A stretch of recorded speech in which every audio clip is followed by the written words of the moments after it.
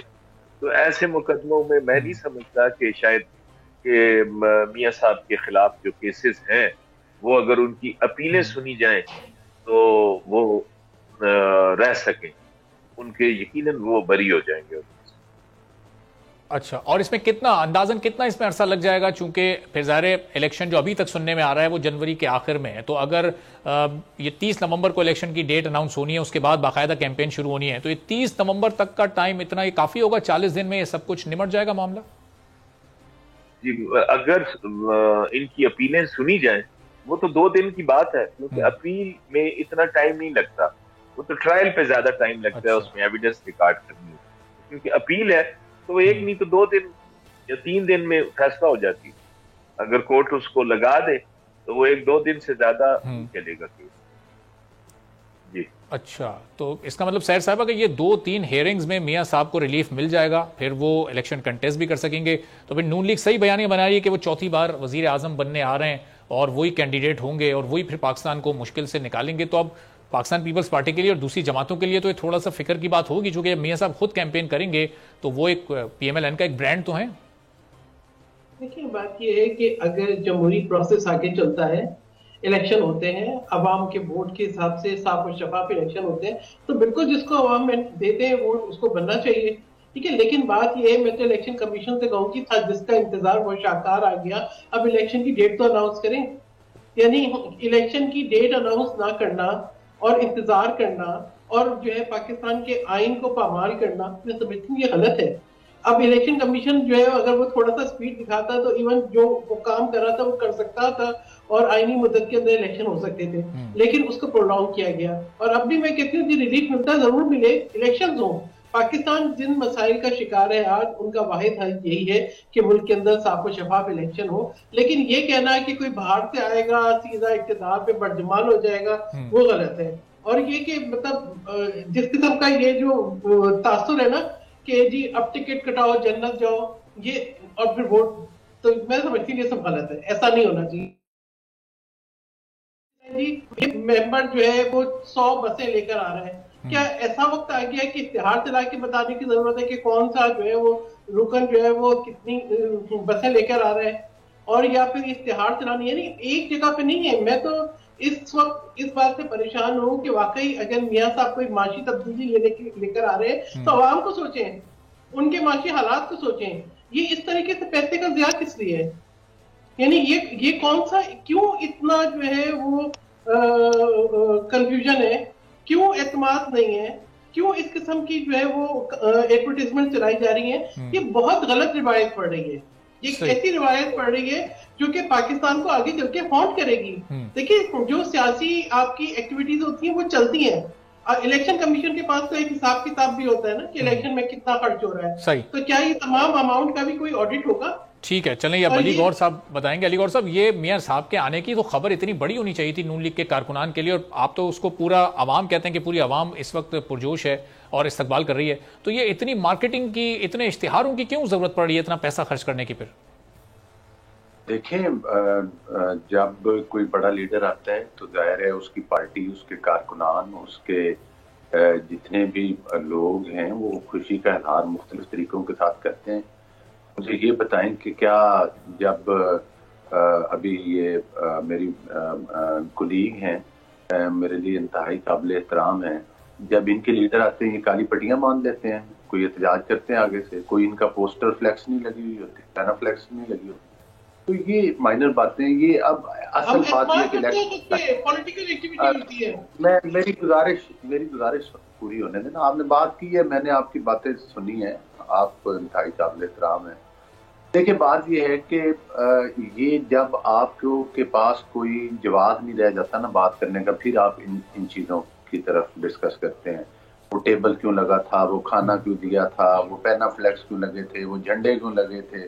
اس کا مطلب ہے کوئی انگلی نہیں. اس کی وجہ، اصل وجہ یہ ہے کہ نواز شریف کے لیے عوام اس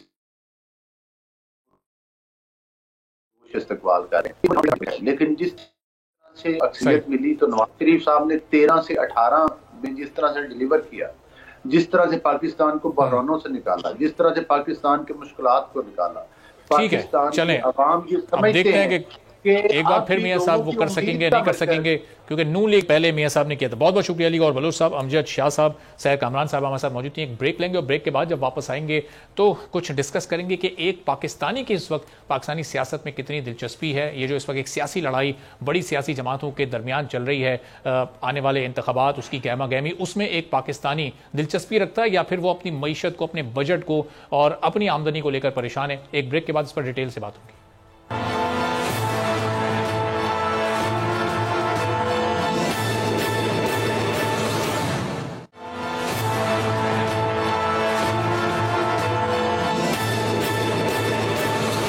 پروگرام میں ایک بار پھر آپ کو خوش آمدید کہیں گے. اور اس وقت پاکستان کو ایسے معاشی مسائل کا سامنا ہے کہ ہمارے ملک کے عوام کو اب سیاسی جماعتوں میں، ان کی سیاست میں، ان کے بیانیے میں اس وقت کوئی انٹرسٹ نہیں ہے. انہیں اس بات میں کوئی دلچسپی نہیں ہے کہ میاں نواز شریف کیا بیانیاں بیان کر رہے ہیں، چیئرمین پی ٹی آئی کیا کہہ رہے ہیں، پاکستان پیپلز پارٹی کا کیا موقف ہے، ان کا کیا ایجنڈا. اور یہ حالات اس لیے پیدا ہوئے ہیں چونکہ اس وقت ہر ایک پاکستانی اس چیلنج میں مصروف ہے کہ اس کی جو معاشی فکر ہے، اس کے جو معاشی مسائل ہیں، وہ کسی طرح اس کو پورا کر سکے اور اپنے بچوں کا پیٹ پال سکے. اور یہ بڑھتی ہوئی اس مہنگائی میں یہ چیلنج پورا کرنا ہی اس کے لیے خاصا مشکل ہے. کم و بیش اس جیسے حالات ہم نے چین میں ٹیانامن کے واقعے کے بعد بھی دیکھے تھے، جب لوگ ایک فوری طور پر سیاست سے دور ہو گئے تھے وہاں بھی، اور ان کو زندگیوں کے خطرے محسوس ہو رہے تھے کہ اگر وہ سیاست میں حصہ لیں گے تو ان کی جانوں کو خطرہ ہو سکتا ہے. لیکن اس کے بعد پھر لوگوں نے اپنی معاشی ترقی کی طرف اپنے آپ کو گامزن کیا، اس پر فوکس کیا اور پوری کوشش انہوں نے کی کہ وہ اس غربت کی لکیر کے نیچے جو زندگی گزار رہے تھے اس کو ختم کر سکیں. اور اس محنت کے بعد انہیں کافی حد تک وہ مقام حاصل بھی ہوا، اپنے مقصد میں کامیابی بھی ہوئی. تو اب پاکستان کو اس وقت اس راہ پر چلنے کے لیے کن کن اقدامات کی ضرورت ہے اور پاکستانی قوم ان مشکل حالات کا سامنا کیسے کرے، اور کیا آنے والے دنوں میں یہ چیلنجز مزید بڑھیں گے یا پھر ان میں کوئی کمی واقع ہوگی، اس پر گفتگو کا آغاز کرتے ہیں. معزز پینل کا آپ سے تعارف کرواتے ہیں. فیض الرحمان صاحب ہمارے ساتھ موجود ہیں، تجزیہ کار ہیں، واشنگٹن سے ہمیں جوائن کر رہے ہیں. محمد مہدی صاحب تجزیہ کار ہیں، ہمارے ساتھ موجود ہیں. سید محمد علی صاحب ماہر ہیں سلامتی امور کے، وہ بھی ہمیں جوائن کر چکے ہیں. فیض صاحب گفتگو کا آغاز آپ سے کریں گے کہ یہ اس وقت جو پاکستان کے ایک عام آدمی کو جو معاشی مشکلات درپیش ہیں اس میں اس کا انٹرسٹ ہی نہیں ہے کہ وہ کسی سیاسی جماعت کی طرف دیکھے، کوئی بہتری کی امید لگائے، کیونکہ سب ٹرائیڈ اینڈ ٹیسٹڈ ہیں. تو اب ان چیلنجز سے نمٹنے میں کتنی مزید مشکلات ہیں اور کیا آپ کو لگ رہا ہے کہ آنے والے دنوں میں بہتر حالات ہو سکتے ہیں، ایک عام آدمی کی مشکلات میں کمی آ سکتی ہے؟ فیض صاحب جی ارباب، سب سے پہلے تو بہت بہت شکریہ، آپ نے اپنے پروگرام میں مجھے مدعو کیا. دیکھیے، جو اسٹیبلشڈ سوسائٹیز ہوتی ہیں یا جو ایک معاشرے جو ایک صدیوں سے چلے آ رہے ہیں، ان میں آپ یہ دیکھیں تو ایک توازن رہتا ہے کہ جو بھی پولیٹیکل جو ایک سرگرمیاں ہوتی ہیں یا سیاسی جو معاملات ہوتے ہیں اس میں کتنی دلچسپی لی جائے اور اپنی جو انفرادی بہتری ہے، اپنے خاندانی مسائل، اپنے محلے کے مسائل، ان پر کتنی توجہ دی جائے. جو چائنا کا آپ نے بہت اچھا ذکر کیا کہ وہ دیکھیے ایک اسٹیبلشڈ سوسائٹی ہے، ایک ہزاروں سال سے وہ معاشرہ چلتا آ رہا ہے. یہ الگ بات ہے کہ اس میں حکومتوں جو مختلف اسٹائل رہے ہیں، لیکن ان کے پاس اس معاشرے میں آپ کو ایک توازن نظر آتا ہے. ہمارا ملک، ہماری قوم ابھی نسبتاً ایک نئی قوم ہے، ہم ایک پروسیس سے گزر رہے ہیں، اور افسوس یہ ہے کہ جو پے در پے جو آپ کے تجربات ہوئے ہیں، جمہوری تجربات، اور اس کے بعد جو پھر مداخلتیں ہوتی رہی ہیں، تو اس کی وجہ سے آپ نے دیکھا ہے کہ لوگوں میں جو ایک ایک عدم دلچسپی کی جو کیفیت ہے وہ زیادہ بڑھتی جا رہی ہے.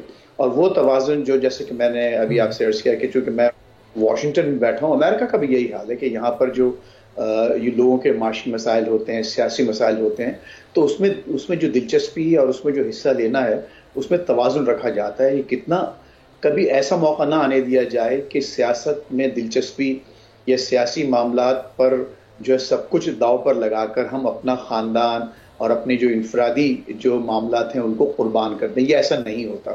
پاکستان جیسے میں نے آپ سے عرض کیا، پاکستان کا معاملہ جو ہے ابھی چونکہ ہم ابھی اس دور سے گزر رہے ہیں جہاں ہم ابھی بھی اپنے آپ کو منظم کرنے کی کوشش کر رہے ہیں، ابھی بھی ہم پوری طرح سے قوم نہیں بن سکے.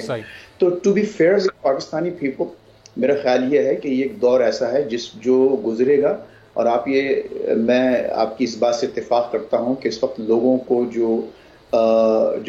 بے پناہ مسائل کا سامنا ہے اسی پر ان کی توجہ ہے کہ اس طرح سے روٹی کا. دیکھیے ابھی جو خود جو ہمارے نواز شریف صاحب تشریف لا رہے ہیں، جو ایڈز چل رہے ہیں ٹی وی پر، ابھی دیکھیے اس میں یہ دکھایا جا رہا ہے کہ لوگوں کو دوا یا روٹی ان میں سے کس چیز کا انتخاب کیا جائے. تو ان حالات میں آ کر دیکھیے اتنے سارے تجربات بھی ہوئے، اتنی سب کو باریاں بھی ملی.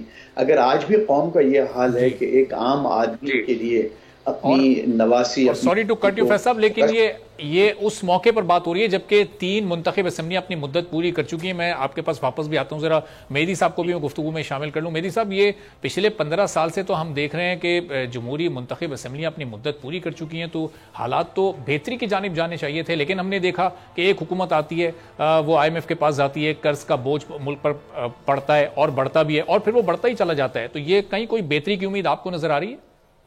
جی بسم اللہ الرحمن الرحیم. دیکھیے اگر اس میں بہتری کی امید نہیں ہے تو پھر کون سا طریقہ ہوگا بہتری کا؟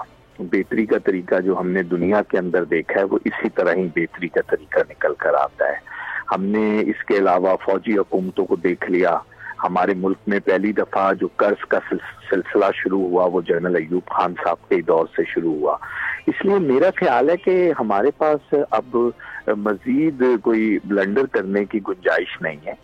ہمیں ایک صاف ستھرے الیکشن کروانے چاہیے اور اس کے اندر جو بھی لوگ جیت کر آئیں ان کو موقع دینا چاہیے. جہاں تک آپ نے بات کری کہ 15 سال سے یہ سسٹم چل رہا ہے، اگر آپ اس 15 سال کے اندر سے آپ دیکھیں تو یہ آپ کو پھر کنٹینیوٹی تو 2002 سے نظر آئے گی نا. یہ تو اسے آپ 20 سال بھی کہہ سکتے ہیں.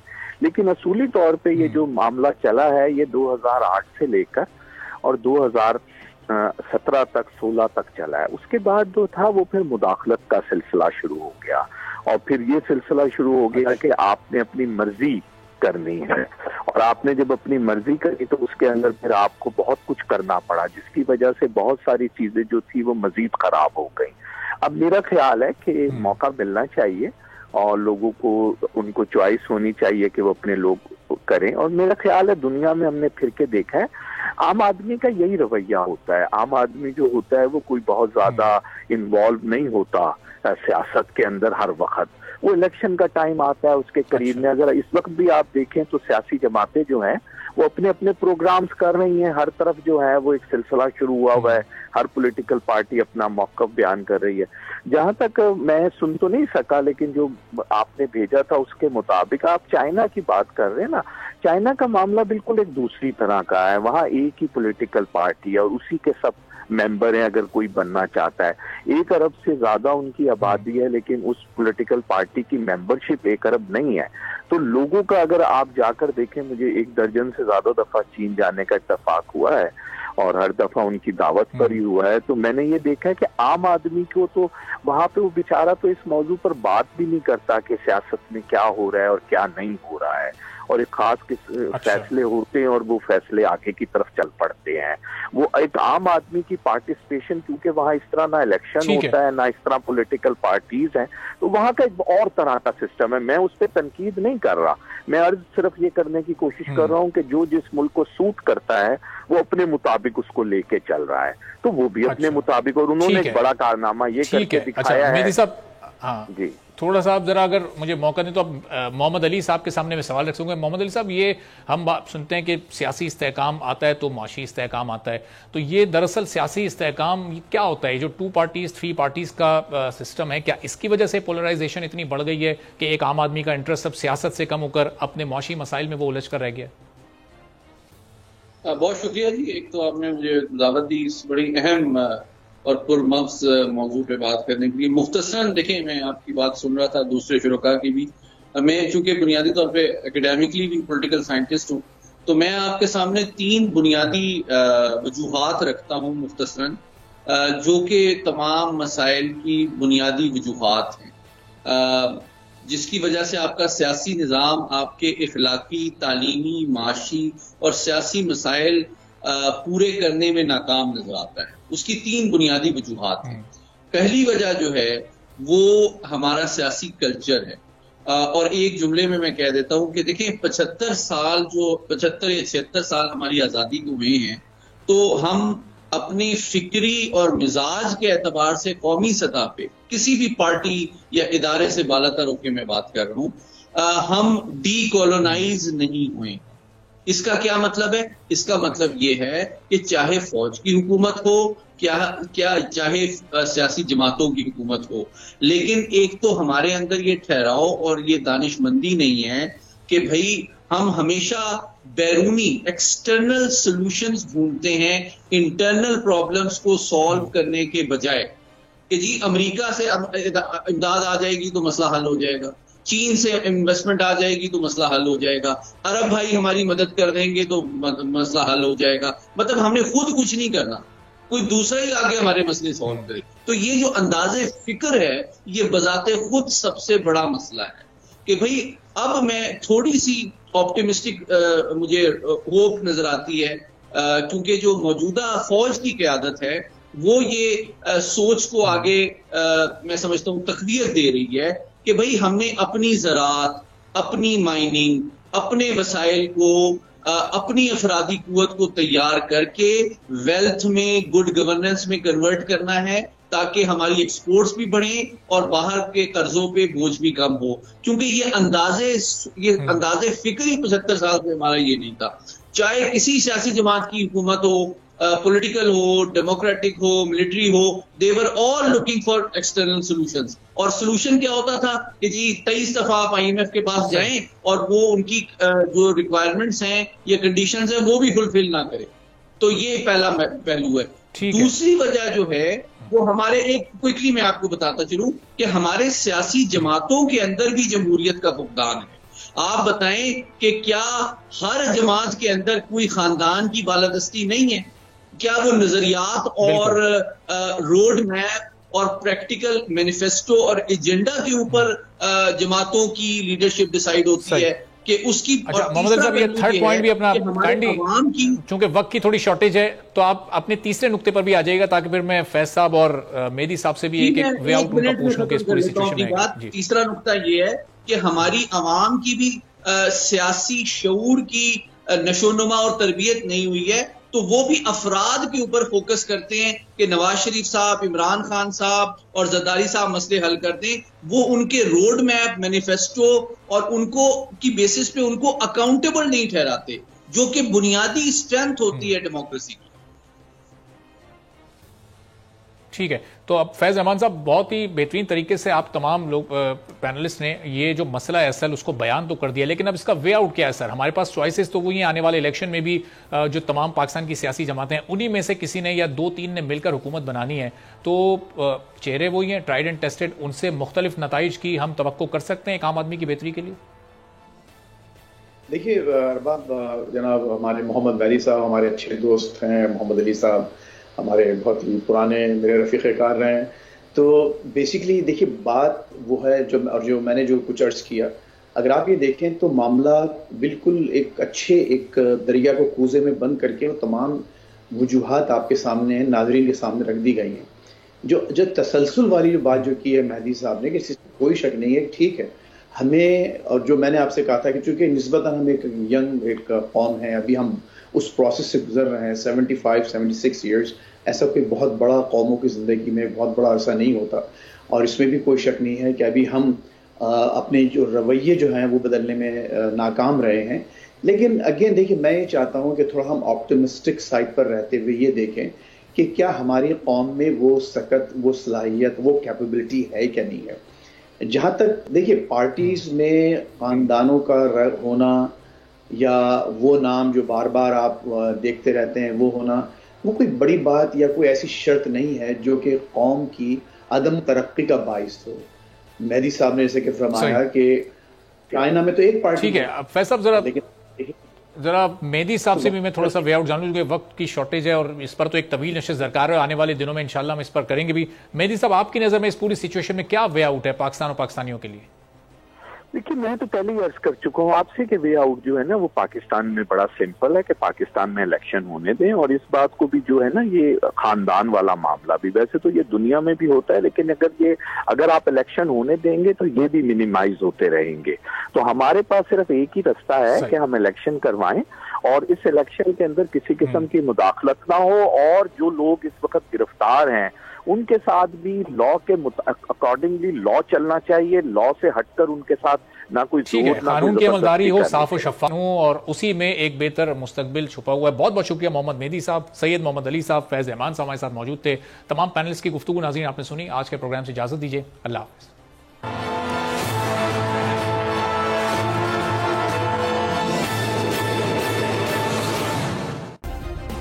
سبسکرائب کریں اور بیل دبائیں تاکہ کوئی خبر رہ نہ جائے.